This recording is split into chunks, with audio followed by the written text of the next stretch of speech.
کچھوا اور دو بگلے۔ ایک گاؤں میں ایک تالاب تھا۔ اس تالاب میں دو بگلے اور ایک کچھوا رہا کرتے تھے۔ ایک سال مناسب بارش نہیں ہونے کے سبب تالاب کا پانی سوکھ گیا، جسے محسوس کر دو بگلے آسمان میں اڑنے لگے اور کچھ دور بعد انہیں ایک تالاب نظر آیا جس میں بہت سارا پانی تھا، اور اس تالاب میں مینڈک اور کیکڑے کثیر تعداد میں ہونے کا اندازہ بگلوں کو ہو گیا۔ پرانے تالاب سے نکل کر نئے تالاب میں بسیرا کرنے کے بارے میں غور و فکر کرنے لگے۔ بگلوں کی باتیں پاس کھڑا کچھوا سن رہا تھا۔ وہ وقت ضائع کیے بغیر ان کے پاس چلا آیا اور کہنے لگا، دوستو، مجھے بھی اپنے ساتھ لے چلو، میں یہاں تنہا نہیں رہ پاؤں گا۔ اس طرح وہ ان سے گزارش کرنے لگا۔ بگلے اس پر رحم کرتے ہوئے کچھوے کو اپنے ساتھ لے جانے کے لیے رضامند ہو گئے، لیکن انہیں سمجھ نہیں آ رہا تھا کہ وہ کچھوے کو کس طرح لے جائیں۔ کچھوا اڑ نہیں سکتا اور نہ ہی اتنی دور چل پائے گا۔ انہوں نے سوچا کہ اپنی پیٹھ پر بٹھا کر ہوا میں لے اڑیں گے، لیکن کچھوا ان کی پیٹھ پر نہیں چڑھ سکتا۔ بہت دیر غور و فکر کرنے کے بعد ان کے ذہن میں ایک خیال آیا۔ کچھوا ایک لکڑی اپنے منہ میں پکڑ لے تو بگلے اسے اپنی چونچ میں پکڑ کر نئے تالاب تک پہنچا سکتے ہیں۔ بگلوں کی باتیں سن کر کچھوے نے راحت کی سانس لی۔ بگلوں نے سخت الفاظ میں کچھوے کو تاکید کرتے ہوئے کہا، کسی بھی صورت تم منہ نہیں کھولو گے اور لکڑی کو مضبوطی سے پکڑے رکھو گے۔ کچھوا سر ہلا کر ہاں کہنے لگا۔ دوسرے دن صبح سویرے دو بگلے کچھوے کو لے کر ہوا میں اڑنے لگے۔ وہ آسمان میں اڑنے لگے۔ کچھ فاصلے بعد زمین پر کھیل رہے بچوں کی نظر ان پر پڑی۔ بچے کچھوے اور بگلوں کو حیرت سے دیکھ کر انہیں مارنے کے لیے پتھر تلاش کرنے لگے۔ کچھوے کی نظر ان پر پڑی۔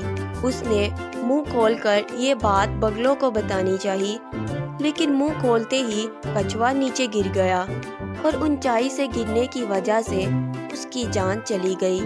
تو بچوں، اس کہانی سے ہمیں یہ سبق ملتا ہے کہ آنے والی مصیبت کا پہلے سے اندازہ کرنا چاہیے اور اس کا مناسب حل نکالنا چاہیے، ورنہ جلد بازی کرنا نقصان دہ ثابت ہو سکتا ہے۔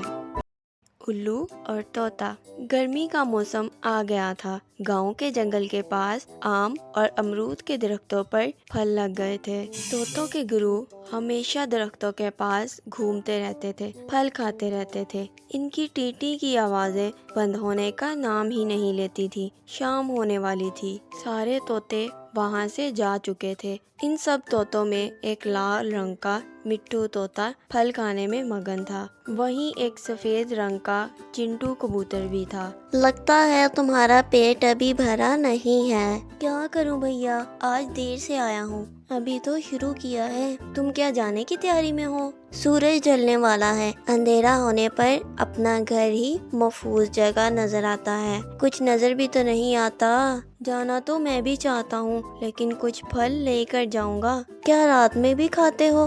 ارے نہیں، میں اپنے کھانے کے لیے نہیں بلکہ دو بچوں کو کھلانے کے لیے لے جاتا ہوں۔ سویرے سورج کی پہلی کرن کے ساتھ ان کی چونچ میں کچھ جانا چاہیے، ورنہ وہ پورا گھونسلہ سر پر اٹھا لیں گے۔ دن بھر مٹھو چاچا کی رٹ لگائے رہتے ہیں۔ دن میں کئی بار ان کے کھانے کا انتظام کرتا ہوں، اسی میں وقت گزر جاتا ہے۔ ان بچوں کی ماں کیا کرتی ہے؟ ان کی ماں نہیں ہے، بیچاری رانی ایک بار ان بچوں کو بچاتے بچاتے اپنی جان سے ہاتھ دھو بیٹھی۔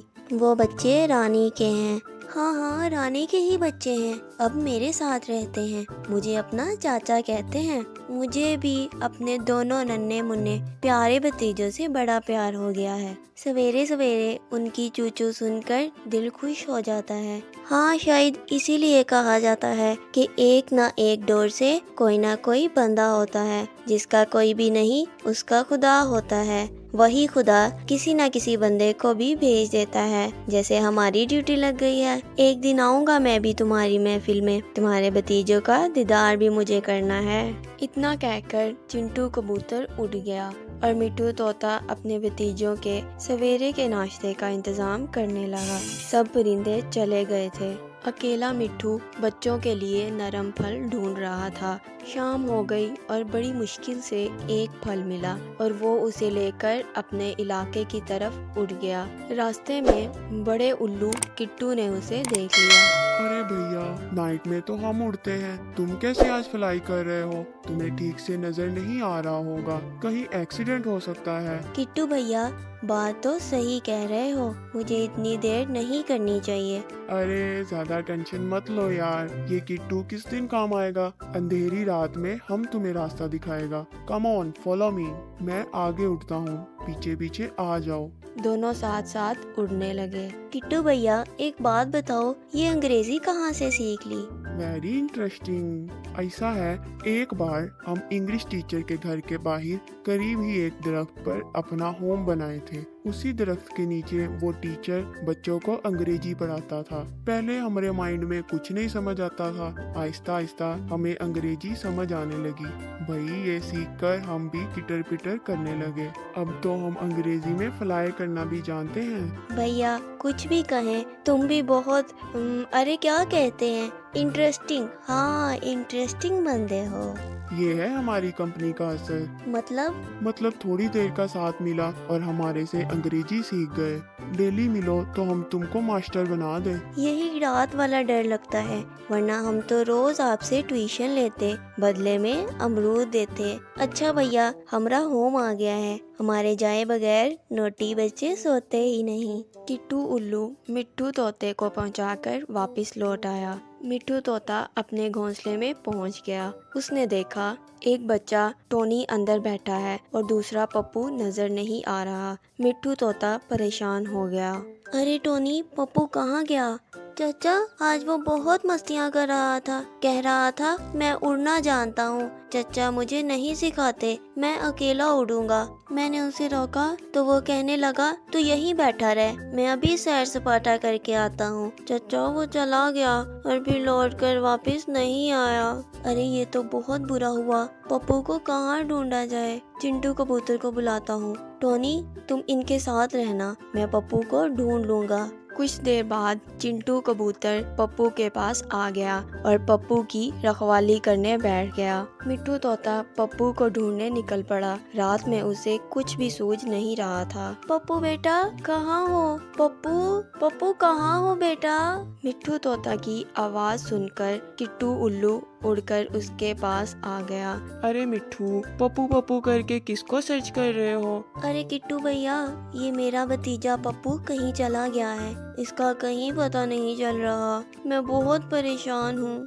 ڈونٹ وری مین، میں تمہارے ساتھ چلتا ہوں، میں تمہاری مدد کروں گا، پپو کو ڈھونڈ نکالوں گا۔ وہ جنگل میں پپو کو تلاش کرنے لگے۔ بہت وقت گزر گیا لیکن پپو کا پتہ نہیں چلا۔ اچانک کٹو الو کی نظر ایک درخت پر پڑی۔ ایک بڑا سانپ اس پر چڑھ رہا تھا۔ درخت کی بڑی شاخ سے ایک آواز آئی، بچاؤ بچاؤ، سانپ آ رہا ہے، چچا بچاؤ۔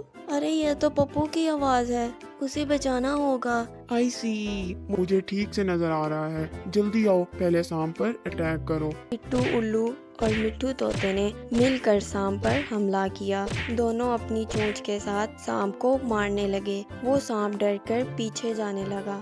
یہ سنیک میرے پپو کو ڈرا رہا تھا، اچھا ہوا ہم لوگ ٹائم پر آ گئے۔ ارے پپو باہر آ جاؤ۔ ہاں میرے بچے پپو، اب مت ڈرو، سانپ ڈر کر بھاگ گیا ہے، اب کوئی خطرہ نہیں ہے، پپو راجا باہر آ جا۔ پپو باہر آ گیا۔ پپو طوطے کی جان میں جان آئی۔ بیٹا پپو، میں نے ہمیشہ تمہیں اپنے بھائی ٹونی کے ساتھ گھونسلے میں رہنے کو کہا تھا، لیکن تم نے میری بات نہیں مانی اور مجھے اتنی پریشانی اٹھانی پڑی۔ تم بھی پریشان ہوئے اور ہم بھی پریشان ہوئے اور ساتھ ہی کٹو چاچا بھی پریشان ہوئے۔ اگر تھوڑی سی بھی دیر ہو جاتی تو نہ جانے کیا ہو جاتا، اس لیے مستقبل میں کبھی بھی بغیر اجازت کہیں مت جانا۔ ٹھیک ہے چچا، اب ایسی غلطی دوبارہ نہیں کروں گا، مجھے معاف کر دیں۔